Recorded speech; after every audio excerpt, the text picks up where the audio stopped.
Day 8 of squatting in this house. It's been really nice, actually. I've been able to sleep, shower, recharge. I even managed to get the electricity up and running. Not sure for how long. That means I have a working oven, which is really great. I try not to turn on any lights, especially at night, because I don't want to attract any attention to this house. But last night I messed up like an idiot. I leaned against the light switch and I turned on the living room lights, and the house lit up like a jack-o'-lantern. Just for a second. And now this morning I see someone out in the woods, lurking around. Yeah, I see you. It could just be passing by. It could be nothing. 43 seconds. In just 43 seconds of the first video, a paranormal threat is introduced in this live-action survival horror that immediately gets us into the story. That threat was quiet, distant, just a normal cut to footage illustrating the survivor's words. Only 43 seconds to set up, humanize, and give us a hook. This is not going to be your normal live-action horror project.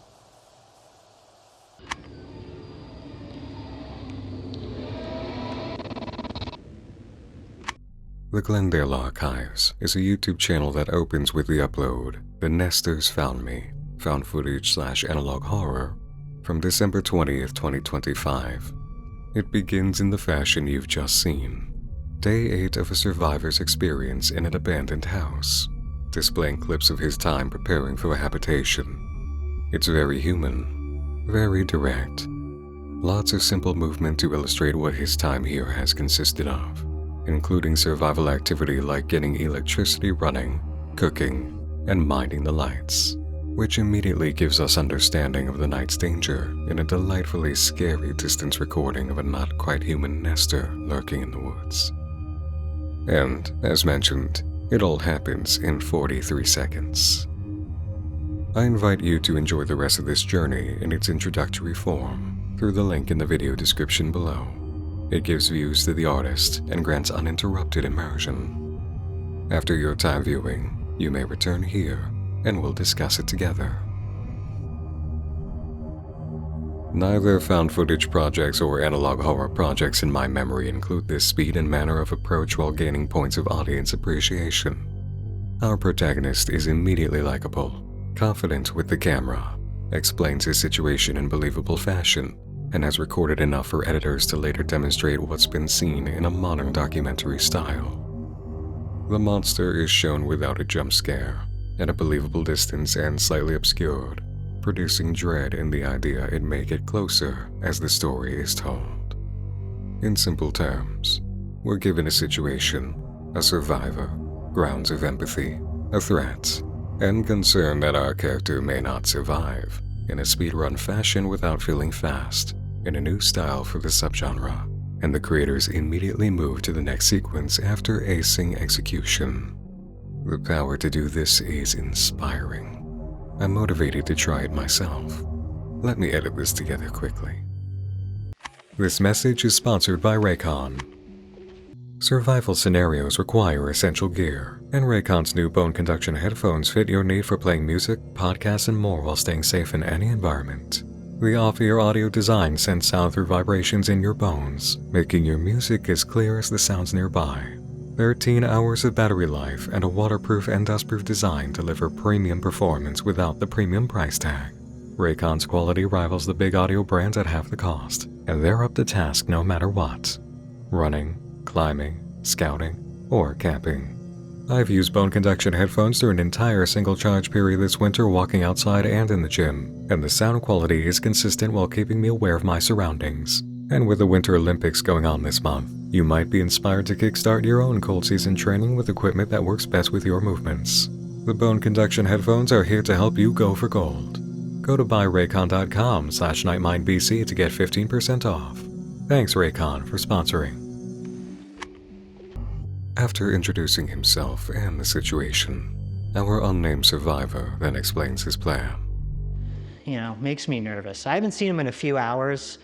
but it really makes me uneasy. So tonight, in addition to cooking my favorite meal, chicken parm, I'll be battening down the hatches, tightening the security, just in case whatever is out there isn't just passing through.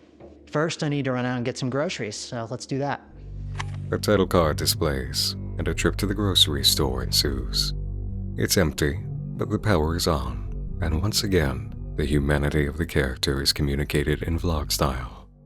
Point-of-view recording of walking the aisles, taking in the environment, grabbing products off shelves. First-person approach of a mundane and common experience, relayed from an apocalypse, translated in the eyes of unexpected escapist fantasy. A moment of assuming normal protocol occurs, placing money at a register, and then remembering that, no, it's not going to be given back in change with a receipt. The vlog style and live-action video essayist editing that follows is nothing I've witnessed in a project of this nature. So as I mentioned, I need to prioritize security in this house tonight. I've identified about 3 weak points where an intruder could breach our defenses, and each requires its own special security system, if you will. Weak zone number 1 is the furnace room window. There's no lock on this window, so I've set up a tripwire, and about 7 feet 6 inches away, the average height of a nester, I've strategically positioned a knife upright. When triggered, the tripwire will send the blade straight into the upper chest or the face. Weak zone 2, the basement door. Now, the house is settled pretty unevenly, making this door impossible to keep locked. If a nester enters through here, they'll hear a tape recorder in the next room playing my voice saying the following. Don't hurt me. Don't come in here, please. The recording will lure them deeper inside, right into a sensor-triggered assault. Weak zone 3, the porch passage door. Now this leads directly into the same basement door with the broken locks. When someone opens this porch door, the friction will strike matches against an igniter that I've rigged. The matches will ignite a portable gas tank that's been slowly leaking gas all night, so hopefully burning any nester who tries to breach that passageway. And I've also installed noisemakers on all the door handles, so hopefully I'll hear them coming, and I'll see them coming, and that these traps will keep them out. This entire segment plays like a video from a YouTube inventor, describing a plan and steps taken to create a new device, yet it's a survival horror situation in a found footage project. It's immediately appealing, and our survivor's charisma is natural. The voice of the documentary editor who found this footage, and I'll demonstrate why I describe it so later, is also present, treating nesters as simply as one might consider enemies in a video game. It's once again fast without feeling fast, engaging without being loud or overplayed, and authentic, giving us a human navigating their circumstances. The decision to conduct this story in this style alone is captivating and consistently re-engages us as audience. The next segment plays Nightfall/Dinner.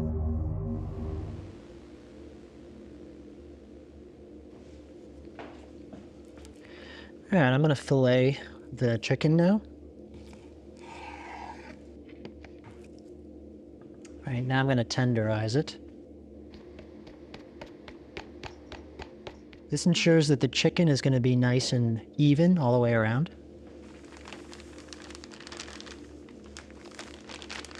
We're gonna put some of this chicken in flour so it absorbs some of the moisture, and so the crispiness will stick on.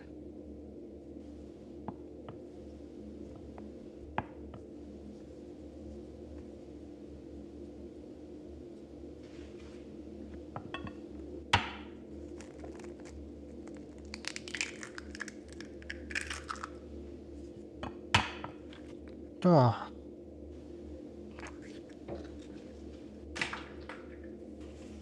Just get rid of that.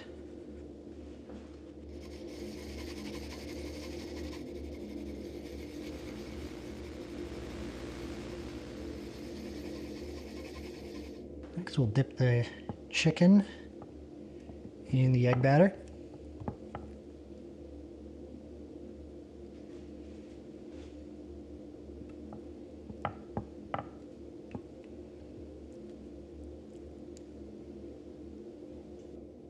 Now it's time for what makes the chicken good.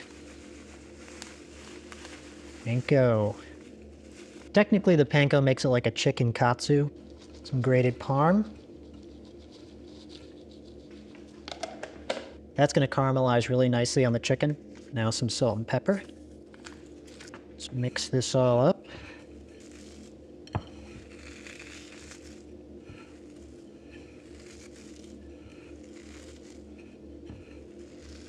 And now in the chicken goes.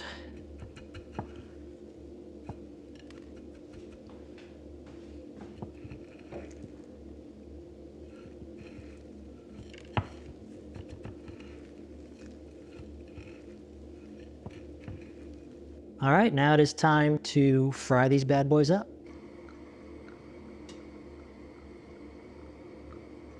Probably not good to add the oil over an open flame, but I don't know, I feel like I'm gonna be okay. I'm gonna get this oil nice and hot. Now you know the oil's ready when you dip the chicken in. It sizzles. Ooh, is that ready? That is ready. I'm actually gonna lower the heat, that's insane. Wait a moment. Aren't we in a survival horror found footage series? Isn't this subcategorized as analog horror? Is this a cooking tutorial that just made us sit comfortably and go along with it? Nobody ever does this. It's funny, sure, but consider what just occurred. That was so natural in its flow that we didn't question it until lightning strikes. And it's legitimately a good tutorial. This is a horror tale, and yet this moment is a quiet, natural time making food.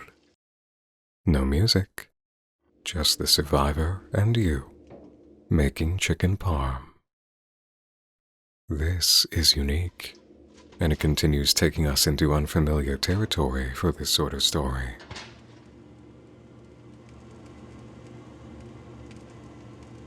I figured while the chicken parm is cooking, I'm gonna set up my sleeping quarters for the night, make a fire, set up my sleeping bag. I was sleeping in the living room before, but to be honest, it's too far from an exit.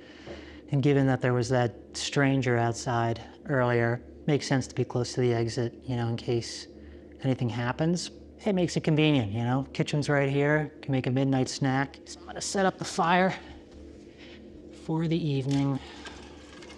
3-layer base.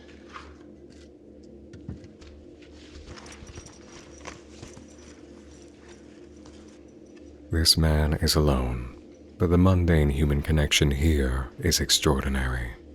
This moment introduces a natural edge of concern. Are the nesters going to arrive? Is a moment this calm going to last? It's comfortable enough that you just believe it's possible. And it is. I'm so hungry. Let's see how this tastes.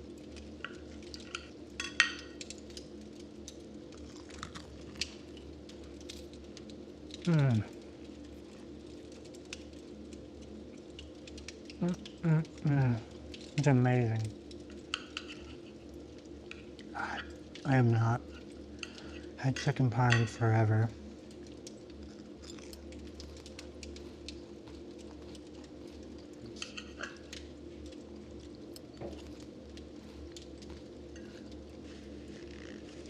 Man, I'm lonely tonight. Particularly lonely. Just sort of missing some camaraderie, I think. I tell you what I don't miss about people right now. It's feeling in debt to people. You know, emotionally more than anything. I always would put boundaries around my time. And sometimes I felt like I had to lie to people because people can be really selfish with your time. If they thought that they could get more from you, they take it, you know?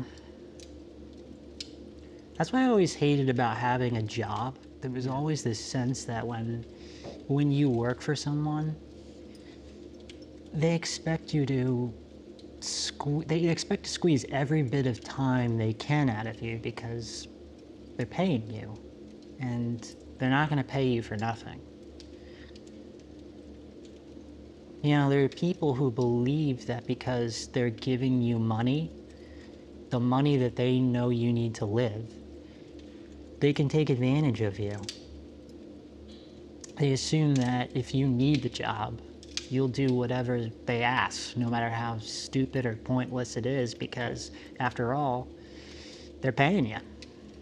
You know? I don't miss that. Money created this like really sick relationship with other people. Now, I know it wasn't my boss, you know, personally, but it was what he represented, you know. It was the whole system built so like rich people could get richer and everybody else sort of wastes their time. And maybe if I wasn't forced to make money, I'd have time to foster the skills that truly make an impact, but that isn't realistic though, so. The loneliest of circumstances in the survivor's world brings out the most authentic of connections. Thousands sit and nod in agreement without ever being known to him. Sitting down with our survivor makes our worlds melt away. Nesters, there are none. Life outside the spot where you sit, none at all. It may be only one of us speaking, but together we talk, discussing what's authentic under the social experience now lying in memory. As much as I miss my family, they kept asking me to get a cell phone. I remember thinking to myself, like, no, I'm not doing that, you know?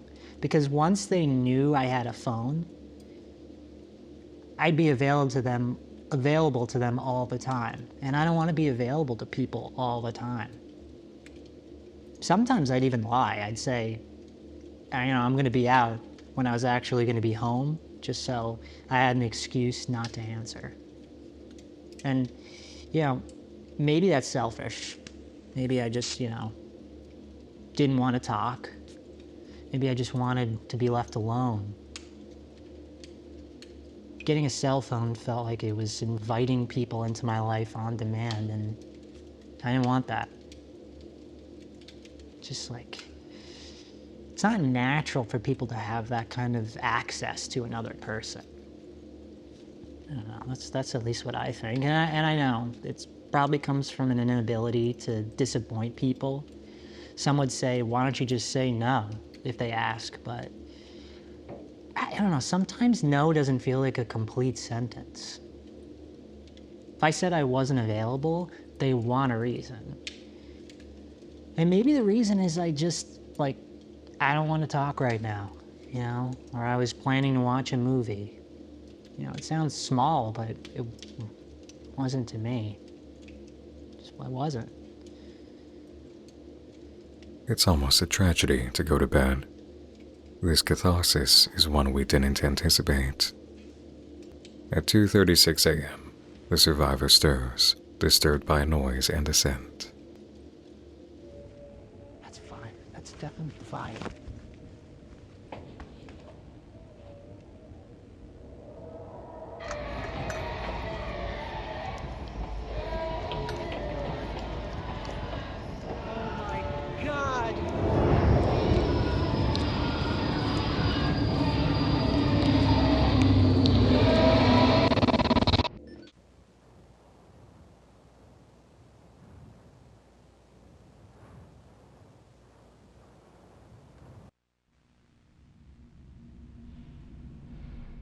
The fire trap in the basement worked, and that nester isn't coming back.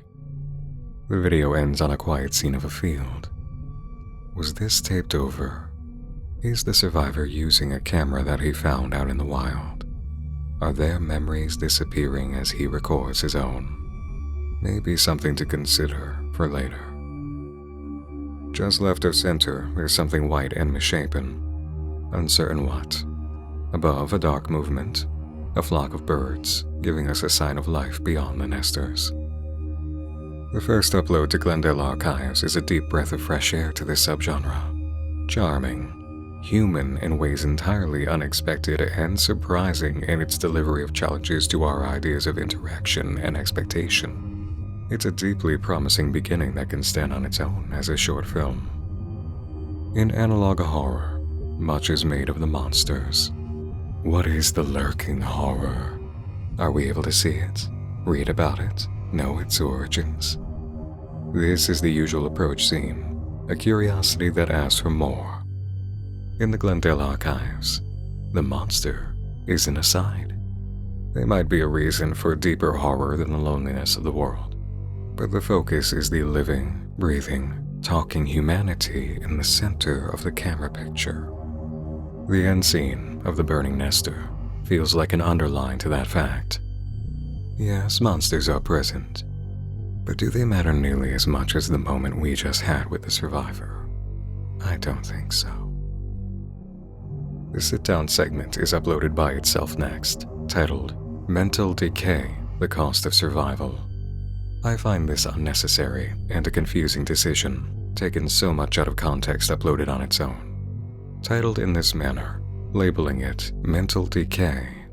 Why would the editor label the survivor's monologue as mental decay? It strikes me as an opinion they're directly interjecting, a response to the survivor that dismisses his words. The next upload is story continuation. The world is finally empty. Found footage/analog horror.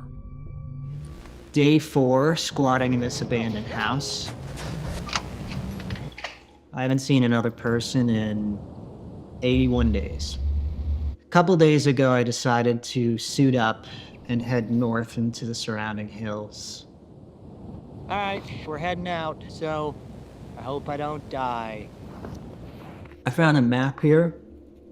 Barely intact, but enough to help me navigate what was ahead. Man, it is very chilly out today.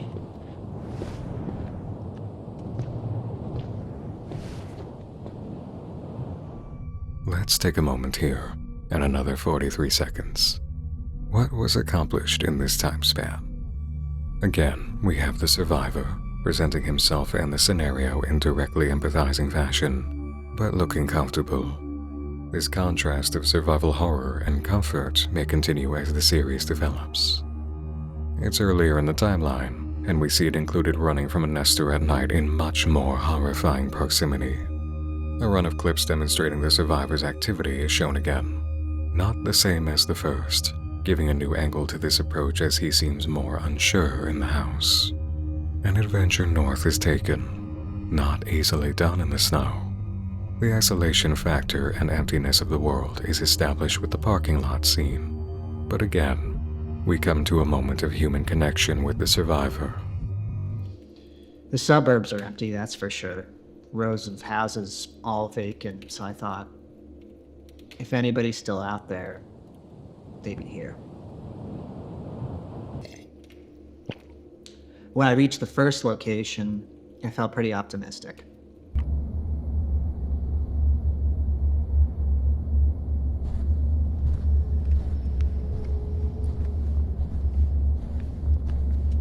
This moment is much like found footage projects we're familiar with. A silent, empty building, inviting us into its quiet liminality. So far, not very promising.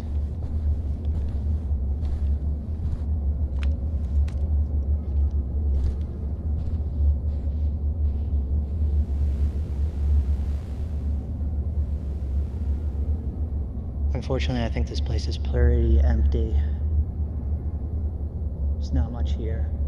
It really puts me on edge that I can see everything and there's really no place to hide here. A new direction for what's become very common in the subgenre. Now a much more present communicating survivor is behind the camera. Let me go see if I can find out where that sound is coming from.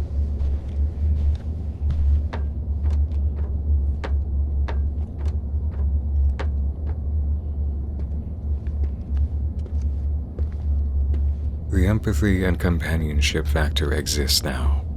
Instead of cameraman used as a device to give us direct experience, we move along with a person, sharing the experience.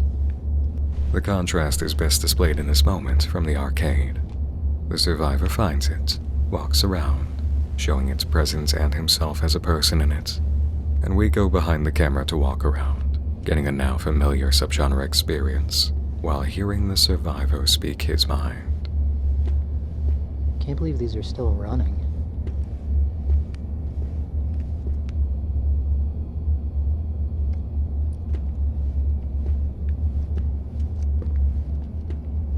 Man, this like really makes me hungry, because there's a food court here. Makes me think of like Nathan's hot dogs or something. I could really go for one. Don't think that's gonna happen. Mall exploration continues, including short investigations of odd noises, nesters in dark areas, maybe, machine sounds mixed into mall music. There is an oddity that occurs the survivor comments on in the house. I spent around an hour and a half exploring the mall. It was getting pretty late, and I needed to keep moving. I also saw a figure that I've encountered before moving towards me. I call him Mr. Whiteout. He sounds harmless, but I don't know, something in me just doesn't trust it. My next stop is a series of underground tunnels called Concourse B. Mr. Whiteout, but it's dark on camera. Is the survivor seeing this as a literal whiteout with his eyes? A directly identifiable creature that follows is a new development, and exciting in a world of interchangeable nesters. It's freaky, but not aggressively so. This is the type of monster that makes us anticipate future encounters. As for Concourse B, it's another nearby area as vacant as the mall. In the clip compilation, a quiet blink and you'll miss it catch.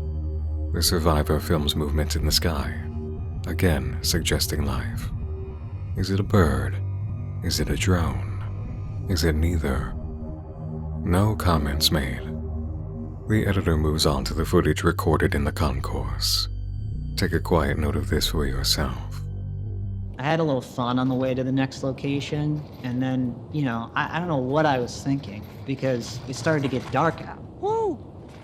It's like I lost 2 hours of my time. Come on down to Yuppie's Ice Cream for your free sample now. I deserve ice cream.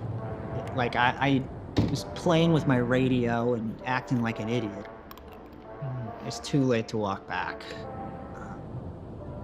I was lucky. Some of the towns I passed through still had working electricity. A brief moment. There are 2 nesters in this closet as the survivor moves around the building. A fun inclusion in blink and you'll miss it style.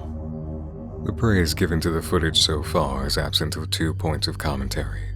The impressive visual work done with the nesters, making them a threat in sight, not just idea, and any work done to accomplish the empty spaces.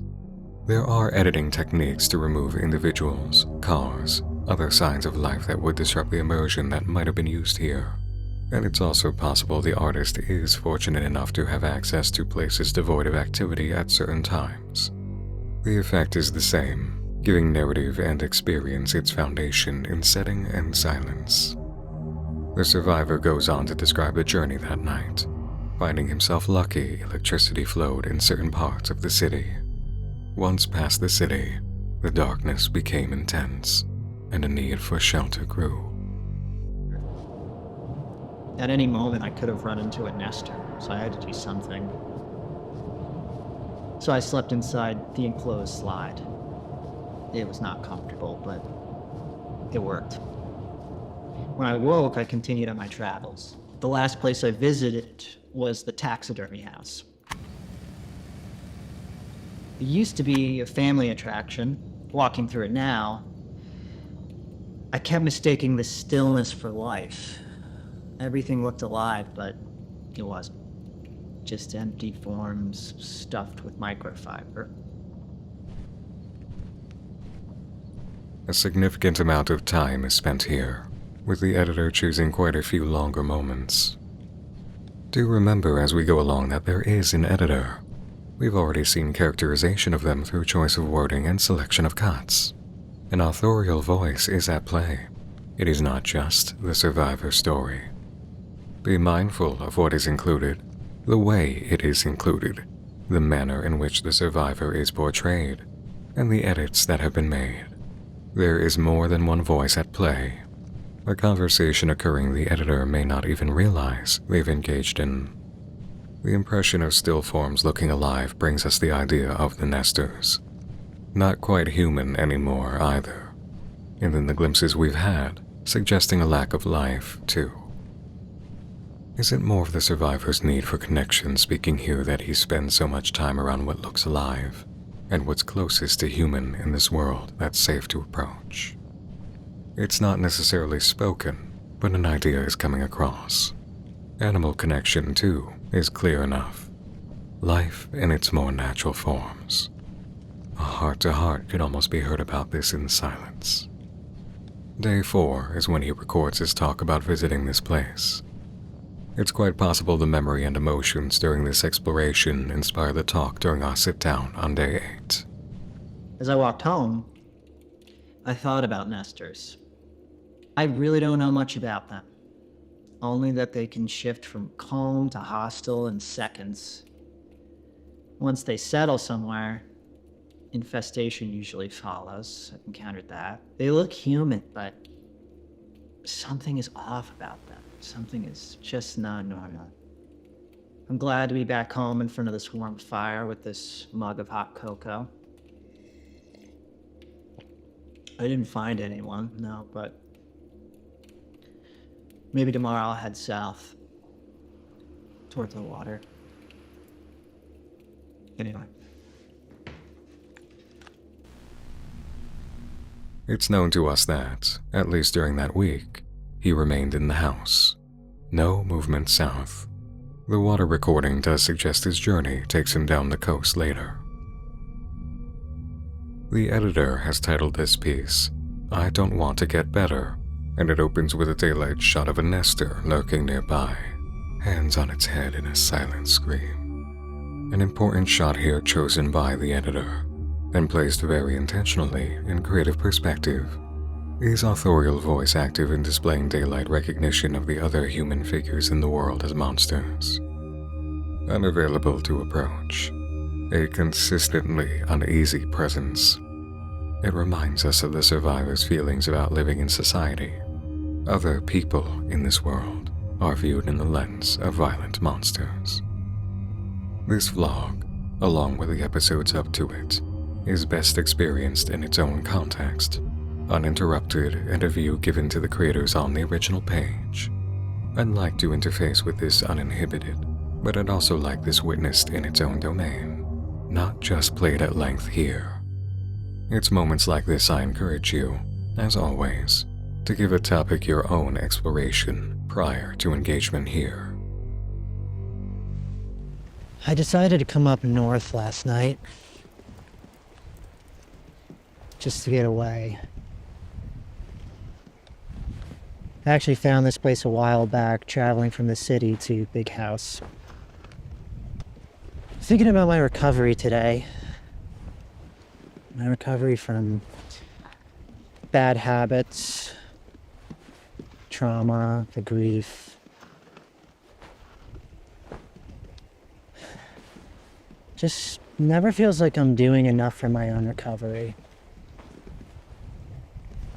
Especially now than my current circumstances where I feel such a lack of security that I don't have time to spend addressing anything that's going on inside. And now with the mirror of other people gone,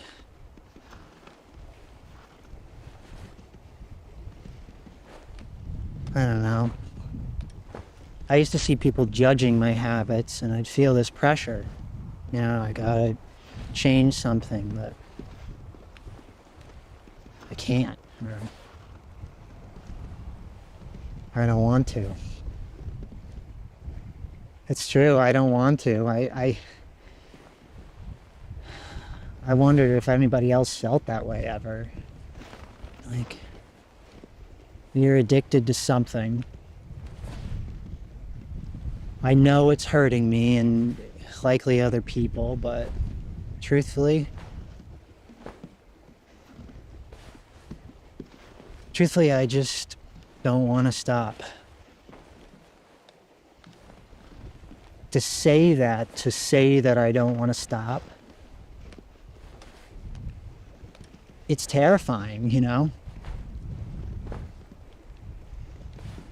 To say that to another person is terrifying because it doesn't feel acceptable to say.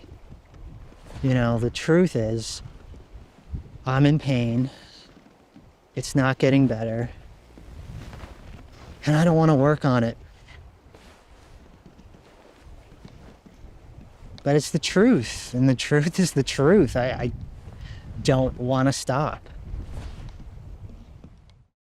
The absence of human beings allows more honesty of living in human condition. In the first monologue, the survivor discussed topics that aren't very disagreeable and largely understood. Now it goes deeper, to an admittance that he's aware wouldn't be received very well by most society. In the matter of self-driven choice, turn to the topic of injury and self-medication that may be more self-abuse. How do you feel? What do you think of the belief systems people harbored against him, societally or directly? Do you respect the viewpoints of anyone who pressured him to come to their viewpoint? Do you still respect him now? I needed someone who could hear me say that, but I could never muster the courage. Because to admit that I don't want to stop something that is hurting me, it opens me up for what I fear the most. Being abandoned. You know, it opens the door for somebody to finally say, "You're right. You're not worth it if you don't behave." But what is behaving anyway? You know, not inconveniencing you, not inconveniencing other people. I mean, this is me.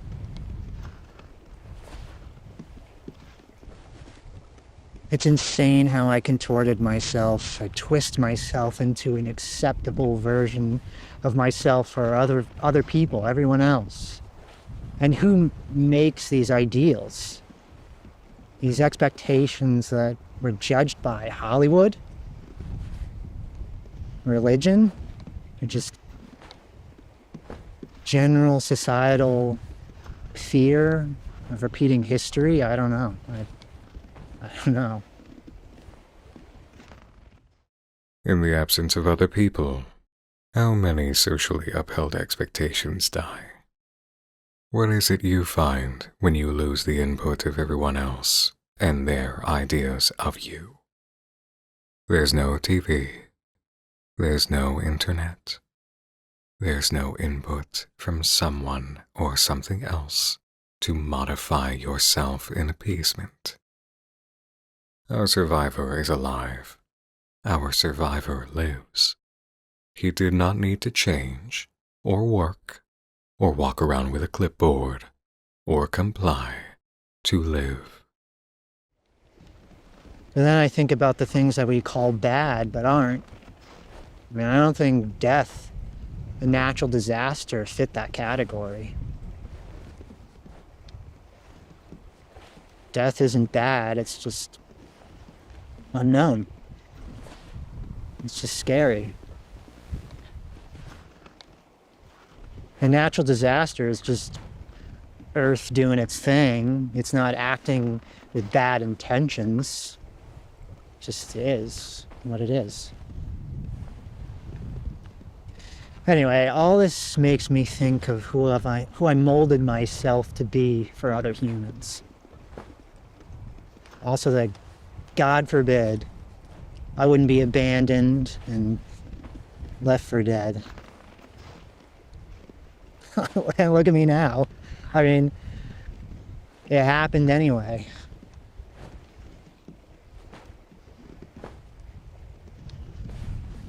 I'm not so sure it matters anymore.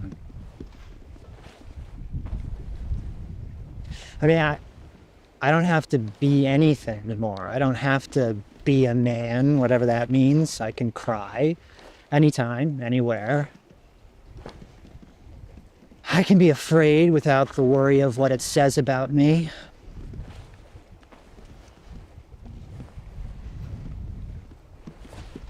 Makes me wonder why I didn't allow myself to do it earlier.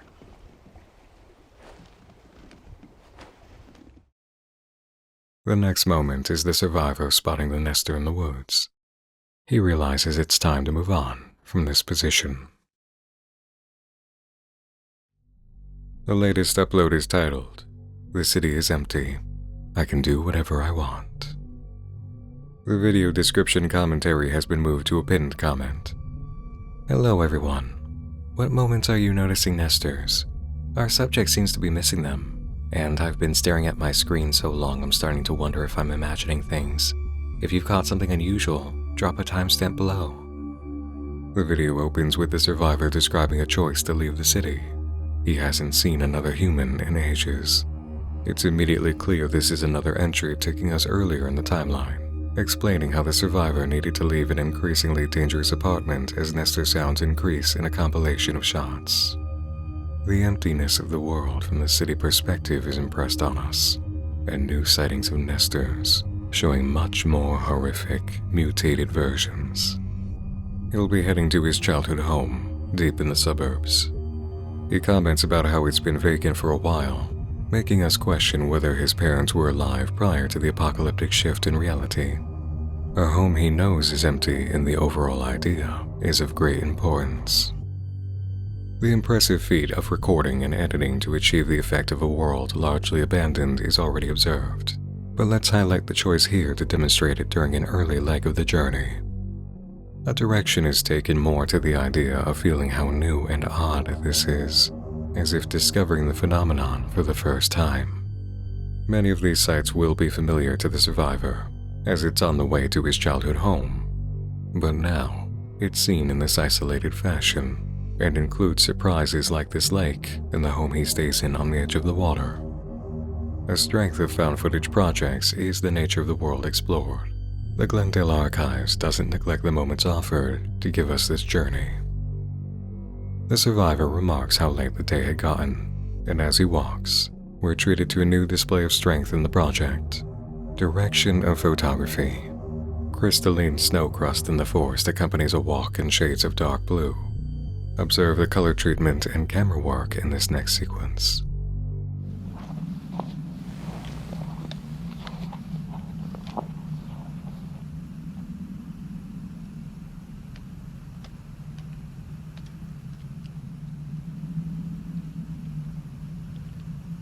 So it's getting pretty dark out, and I'm picking up a nester about maybe a quarter mile out. It's just getting too dangerous to continue on foot. I have to find like a mountain house or something. I know there's some up in these mountains. I just gotta find one, and I pray it doesn't get too dark, because then it's gonna be impossible to see one. So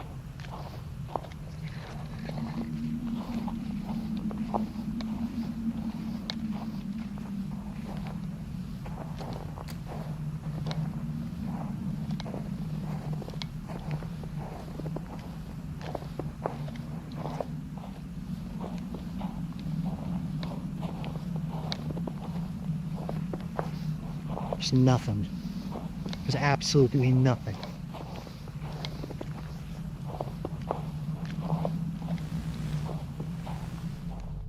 Nester sounds grow stronger as the survivor finds a house deep in the woods.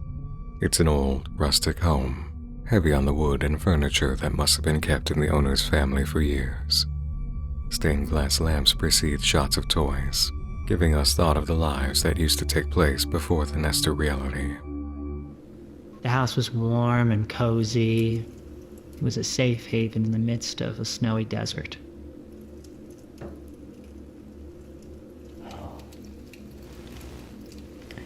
Got a nice fire going. His signal's getting pretty weak, so I'd say he's probably about 3 miles out now. So I think we're safe here for the night. It's unknown how the portable radio detects nearby nesters. An earlier entry may give us that discovery.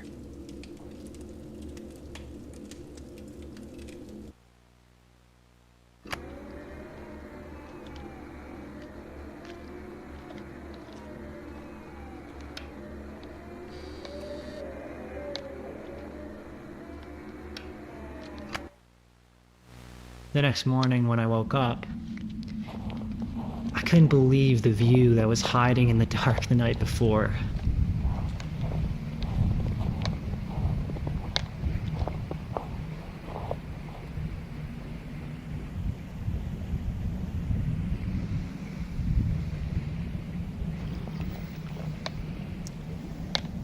It had been a while since I'd seen anything that beautiful.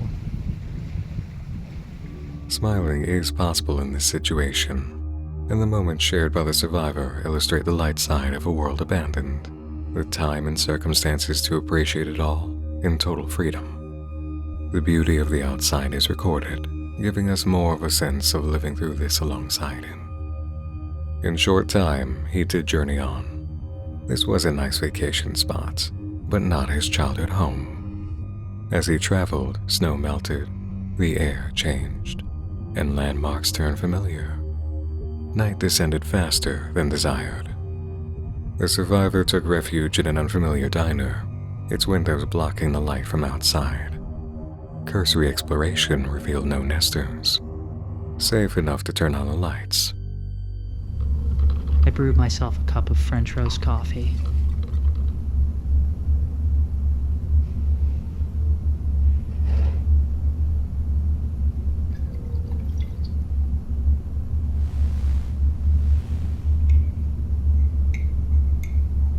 The warmth and familiar comfort of the drink lifted my spirits, easing me towards the promise of a long sleep in a warm building. Another moment to appreciate the world through the survivor's experience, enjoying a diner alone, and the unusual comfort of sleeping in a cushioned booth. I guess this spot is as good as any to park up for the night. I'm gonna sleep in this booth.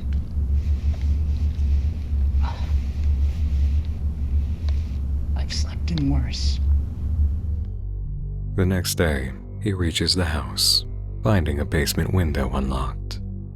I've learned a preemptive approach to entering a strange building. I'll leave my CB radio with the volume all the way up. Let's back up and give it some room. If nothing comes, I generally know it's safe.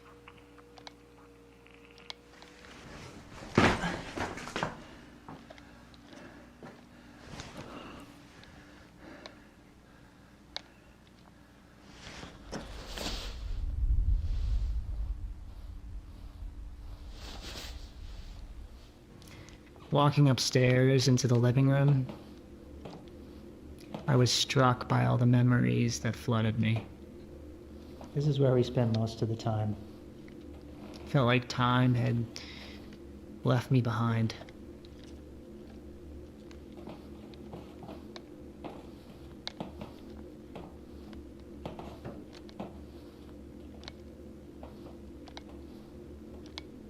Gas doesn't work. I even found proof that I was once here. My and a childhood friend's name that we etched inside the wooden beams. That gave me a sense of comfort. I don't know why. The sense of comfort continues as he searches the house. I've looked at the wooden beam. No dice on deciphering his name, though it might begin with an E, an F, or an R. The house exploration is methodical and nostalgic. Mentions of family, talk of the safety checking out so far, especially compared to other houses explored on the way here. A situation rundown is given from the fireplace on points of strategy and the perks of staying. He has food for the first night, and can use the fireplace. The gas stove isn't running on arrival. The survivor, at this point, is much more in the mindset of the early adventurer. He talks to us about his strategy, his thought process, what he's doing and why. Cathartic heart-to-hearts aren't taking place, and our awareness of how early in the timeline this is brings to mind the strength of writing and planning for story and character. It's an element that works so intrinsically as an attention point from the first upload that it almost doesn't need concentration of discussion. But the composition of this episode by comparison to the others illustrates the competency of project development. Night approaches in the house, and the survivor alerts us of an oversight. An empty nest in a closet downstairs he walked right past. In darkness, we're able to make out the darker, still nature of the webbing or rot that coats the wall. An excellent effect that makes us wonder if it's practical, digital, or a mix.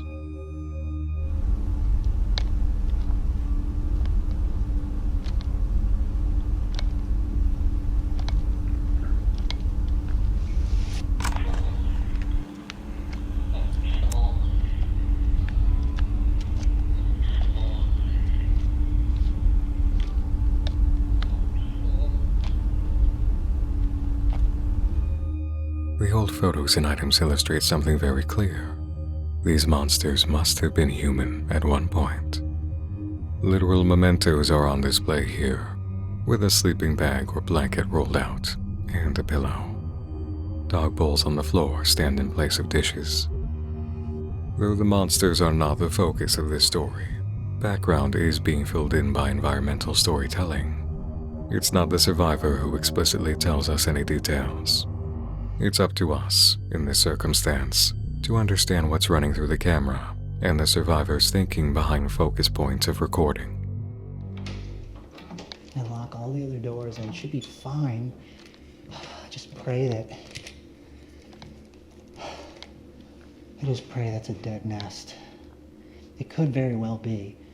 I mean, that happens all the time. It's just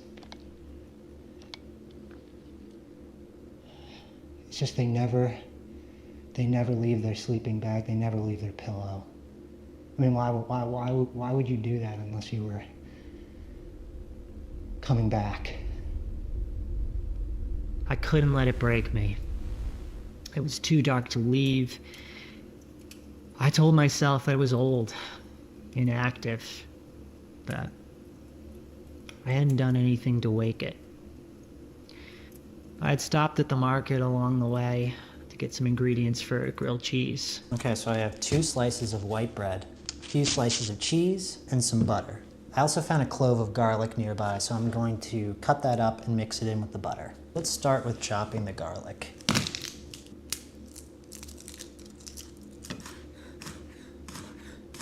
So I threw that garlic all into my iron cast pan. I'm gonna add some butter here that's going to melt over the fire. Next, let's assemble our sandwich.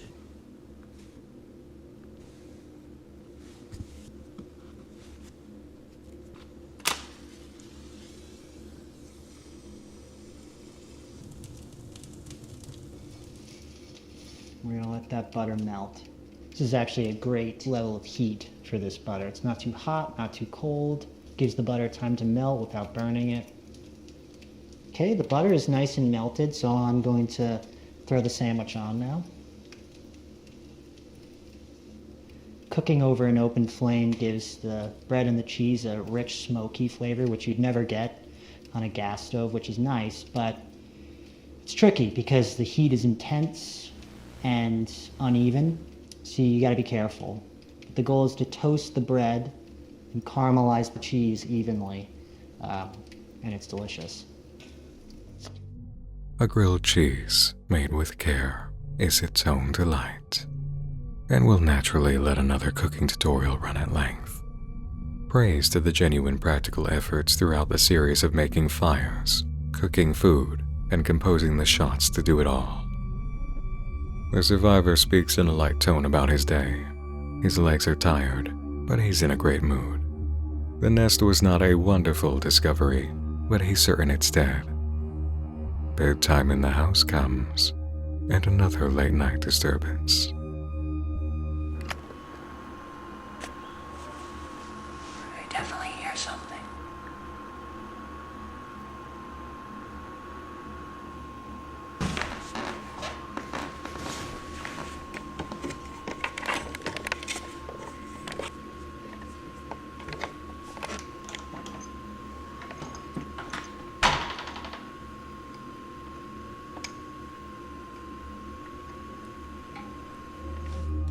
This is a horror scene at length, the true first moment of terror experienced in the series. Notice the light sound of what seems to be the tape recorder playing as he approaches the basement door.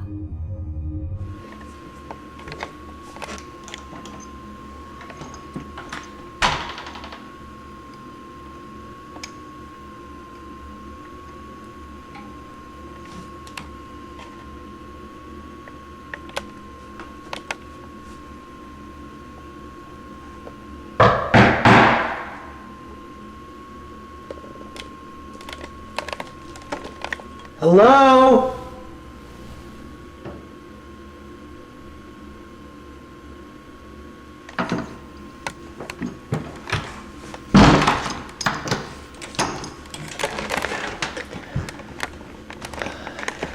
I swore I heard something, but I think I'm losing my mind. So just turn this off.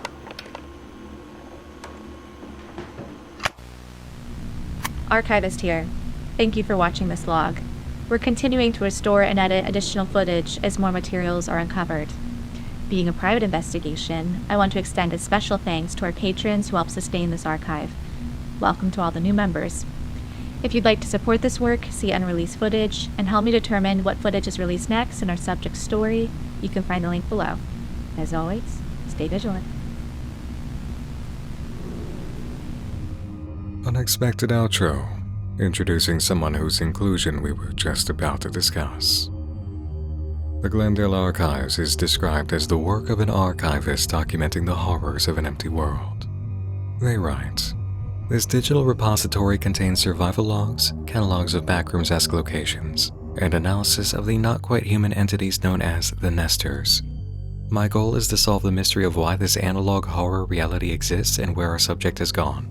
Join the investigation as I explore liminal spaces, scavenge for supplies, and document the psychological toll of isolation."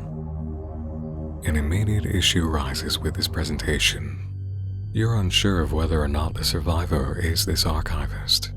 It's understood through later uploads that there's an editor who is the archivist, but this piece, "Join the investigation as I explore liminal spaces, scavenge for supplies, and document the psychological toll of isolation," gives the impression that they're our survivor out in this landscape. Contextual issue also exists with the term analog horror reality and describing the survivor as a subject. It's giving cross ideas of scientific inquiry and layman speech. The description for the first video goes as follows. This backrooms found footage documents a subject's survival against the Nesters during a quiet apocalypse. As he navigates this empty world, a single mistake reveals his location to the things watching from the liminal spaces. About this log. This analog horror entry captures the eerie calm of a life spent in solitude. From atmospheric ASMR to the tension of setting survival traps, this file explores the nostalgic horror of an abandoned reality. The immediate impression is a general audience summary that breaks from the immersion writing of the About section, and it does not surface the work. Only the terms file and log truly work in keeping the fiction, and genre descriptions here are in contrast to those terms. It's in the specially segmented and uploaded first monologue's description we get a full return to world build writing and clarification.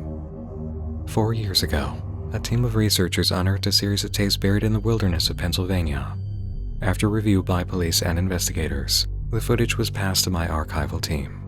The tapes follow a man who appears to be completely alone, aside from strange encounters with figures he calls nesters.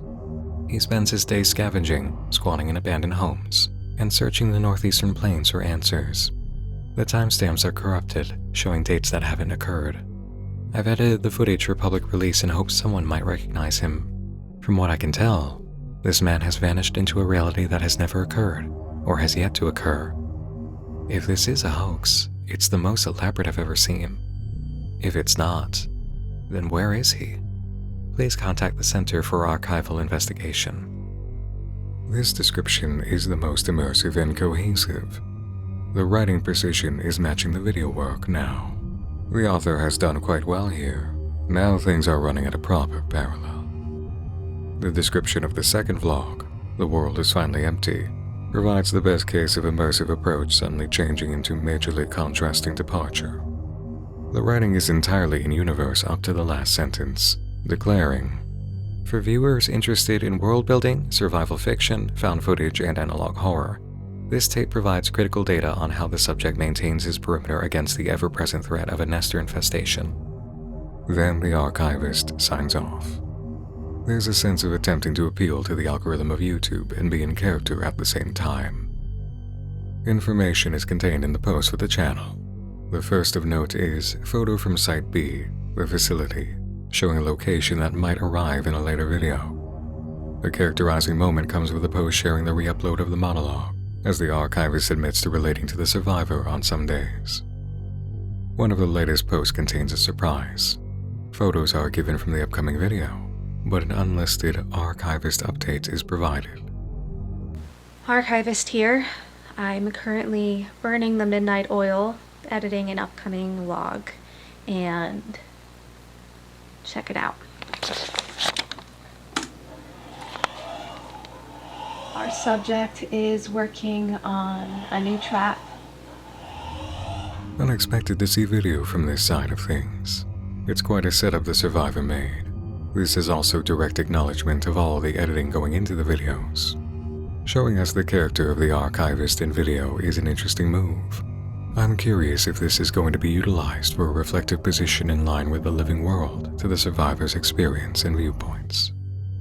The nature of the writing across the channel can be adjusted to match the crafting precision of the deeply competent writing in the series. I'd make corrections to line up the vision as intended, clarify any inconsistencies, and ensure the archivist's role in this is clearly understood in moments of text, as well as the circumstances of discovering the tapes.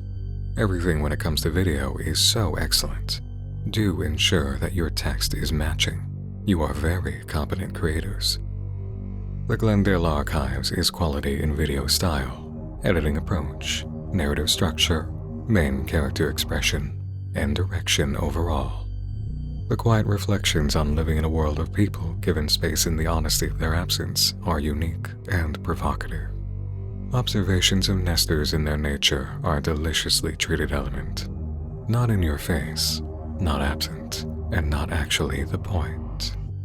Mr. Whiteout promises a deeper intrigue to develop over time, and the idea of more mysteries to discover as the survivor explores this world is tantalizing. Refreshing, invigorating. It's this art that inspires new approaches and invites new mindsets into the field. Take a note from our survivor. Get a camera and get out there. Release the ideas of other human beings. Go off the grid and let an inner voice speak. It might tell you something quite profound. The Glendale Archives is going to deliver plenty more to enjoy as the series continues. I've subscribed and will be watching as installments are uploaded. I do anticipate it. It's always a pleasure to discuss projects like the Glendale Archives. I appreciate the chance to bring it to your attention and go through it with you, to discuss its ideas and stylistic composition. If you've enjoyed this, an excellent way to support the creators directly is to share the channel with someone who'd enjoy it, and to subscribe. It appears they also have a fourth wall site. Allow me to replay the end of the last video, courtesy of the archivist. Thank you for watching this log. We're continuing to restore and edit additional footage as more materials are uncovered. Being a private investigation, I want to extend a special thanks to our patrons who help sustain this archive. Welcome to all the new members. If you'd like to support this work, see unreleased footage, and help me determine what footage is released next in our subject story, you can find the link below. As always, stay vigilant. You can subscribe here to Nightmind as well, if you've enjoyed this and appreciate videos discussing unfiction projects, ARGs, and intriguing art. Liking this video also helps, and is appreciated. I do have a Patreon, where I give consultations at a certain tier and above for artists in development looking to workshop, get feedback, or inform their vision. Thanks to Patreon for supporting. Member names are at the end of this video. Thanks to the creators of Glendale Archives for making their art, to Raycon again for sponsoring, and to you for joining me in the dark this evening. I'm Nick Nocturne, and I invite you to explore again soon. Do watch your surroundings, get yourself a good dinner, and sleep tight.